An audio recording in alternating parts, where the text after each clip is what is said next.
Olá, seja muito bem-vindo a este canal. E a história bíblica narrada neste vídeo será sobre como era o mundo antes do dilúvio. Isso segundo a Bíblia. Já deixa o seu like e se inscreva neste canal. Vem comigo.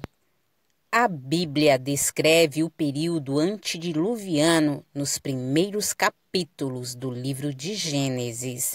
De acordo com o relato bíblico, na era pré-diluviana, a humanidade alcançou grandes realizações, mas também perpetuou uma cultura de pecado.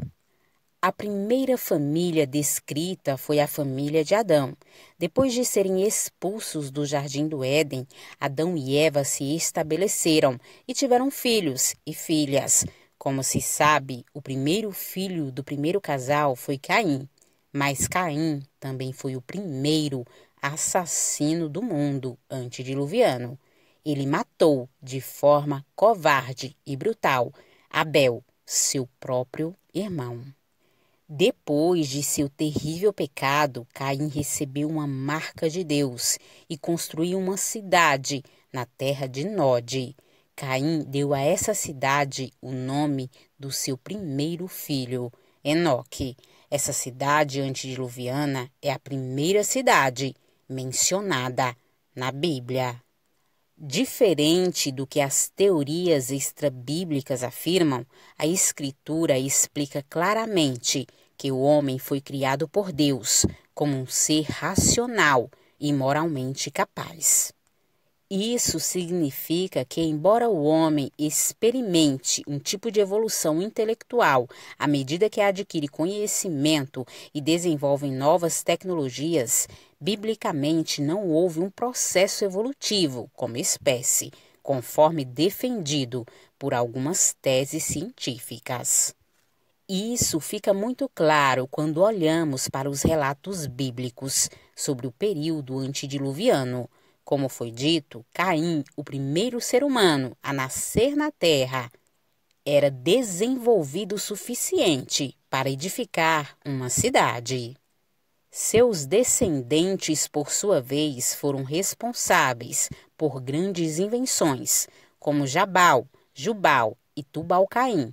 A sociedade antediluviana aprendeu a habitar em tendas, criar rebanhos de gado, a desenvolver as artes com o uso de instrumentos musicais e a forjar ferramentas através do trabalho com cobre e ferro.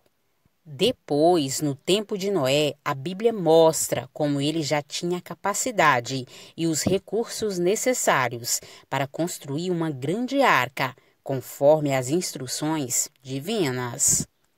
Embora a Bíblia não forneça muitos detalhes sobre esse período, fica claro que no mundo antediluviano houve um forte desenvolvimento tecnológico e cultural.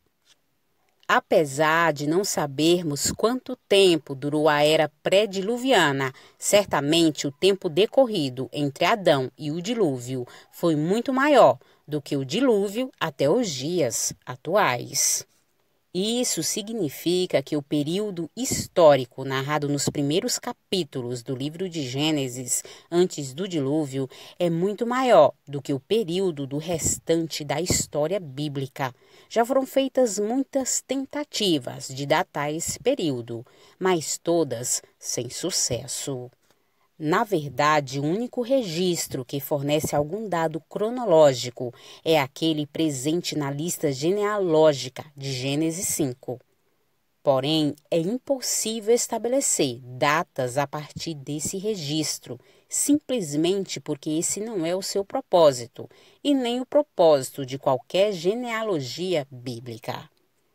Porém, com base na lista genealógica de Gênesis 5, pelo menos os estudiosos conseguem observar que o grande desenvolvimento experimentado pelo mundo antediluviano provavelmente tinha a ver com a longevidade das pessoas. Naquele tempo, havia apenas um idioma e Deus permitiu que os homens vivessem centenas de anos. E isso certamente teve um papel fundamental para o crescimento tecnológico daquele período e para a transmissão da informação. A Bíblia diz que o estilo de vida pecaminoso adotado por Caim rapidamente se propagou pelo mundo antediluviano. Por exemplo, Lameque, um descendente de Caim, foi o primeiro a adotar a poligamia e foi também um duplo homicida que se orgulhava de sua crueldade. O texto bíblico diz: "E tomou Lameque para si 2 mulheres. O nome de uma era Ada, e o nome da outra Zilá. E Ada deu à luz a Jabal. Este foi o pai dos que habitam em tendas e têm gado. E o nome do seu irmão era Jubal. Este foi o pai de todos os que tocam harpa e órgão. E Zilá também deu à luz a Tubal-Caim, mestre de toda a obra de cobre e ferro. E a irmã de Tubal-Caim foi Noema. E disse Lameque às suas mulheres, Ada e Zilá: ouve a minha voz, vós, mulheres de Lameque, escutai as minhas palavras, porque eu matei um homem por me ferir, e um jovem por me pisar. Porque 7 vezes Caim será castigado, mas Lameque 70 vezes 7.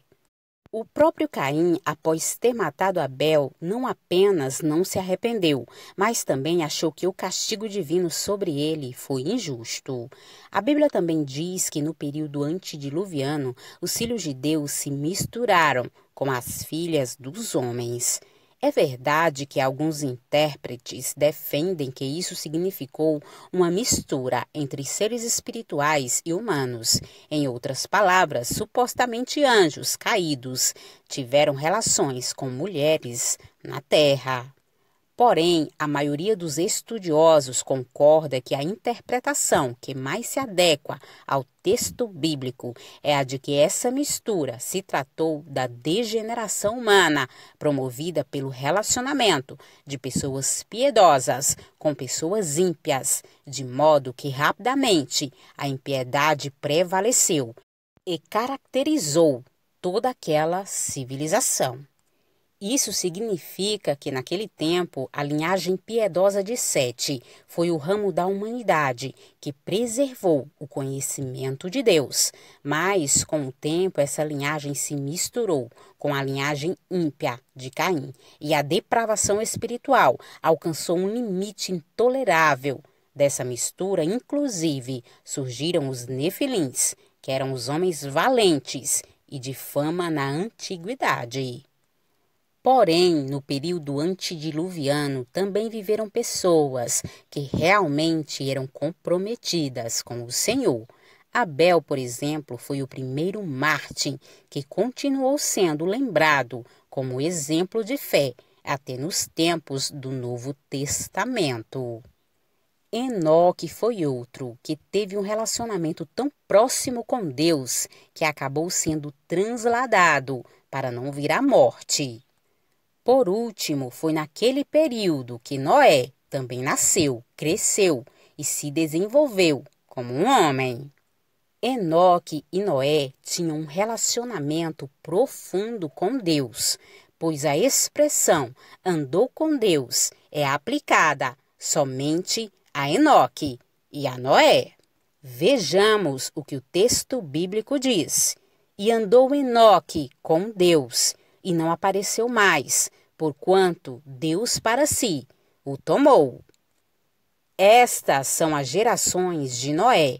Noé era homem justo e perfeito em suas gerações. Noé andava com Deus. Mas, com os anos finais do período antediluviano, Noé foi a rara exceção de uma pessoa que continuou temente ao Senhor. A Bíblia diz que sua família foi a única a ser poupada quando a paciência de Deus considerou intolerável a situação de depravação generalizada naquela civilização.